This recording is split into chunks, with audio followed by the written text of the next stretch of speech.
Evidian Gidi channel လေးကပြန်လဲကြိုးဆိုပါဗျာနော်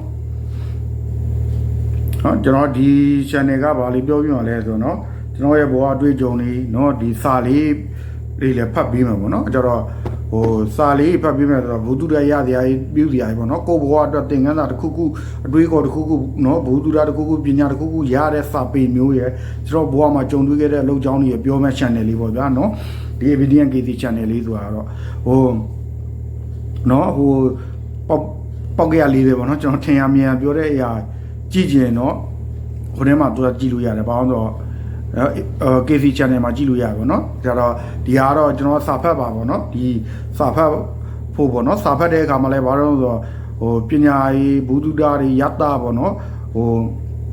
အတိပညာဘုဒ္ဓတာယတ္တတွေတုဒ္ဒတွေဒါမျိုးတွေရတဲ့ဟာမျိုးတွေဖတ်ပေါ့เนาะဘာလို့ဆိုတော့ internet သုံးစွဲတဲ့ဟေးဆိုလဲဒီမကောင်းတဲ့ website ဒီမကောင်းတဲ့ဟာတွေပေါ်မှာဟိုအချိန်မကုန်မစီနဲ့နောက်ပြီးတော့ဒီမှာပြထားသလိုပဲရက်တွေနောက်ပြီးတော့နော်လိမ်မိုင်းဆိုင်ရာကိစ္စတွေနဲ့ပဲအဲ့လိုအချိန်မကုန်သေးဘူးနော်စာဖတ်ဖို့ကျွန်တော်ဒါလေးပြောချင်တာပေါ့နော်ကျတော့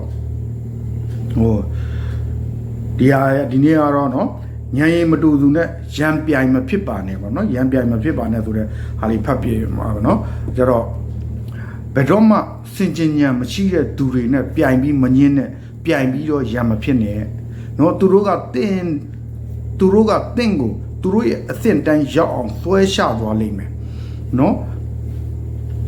တင်းရှေ့ကိုရောက်မှာမဟုတ်ဘူးအချို့သူတွေကဝေဖန်ခြင်းထုံးနှက်ခြင်းကလွဲပြီးလှုပ်เสียအလုပ်မရှိကြပါဘူးမိမိအကြောင်းကိုတခြားသူတွေကိုရှင်းပြရင်းအချိန်မကုန်စီနဲ့တင်ဘလောက်ရှင်းပြ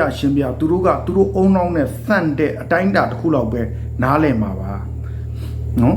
ဒါကြောင့်မိမိအလုပ်ကိုသာမိမိအကောင်းဆုံးလုပ်ပြီးကြိုးစားပါမိမိလမ်းကိုသာအကောင်းဆုံးဆက်လျှောက်ပါ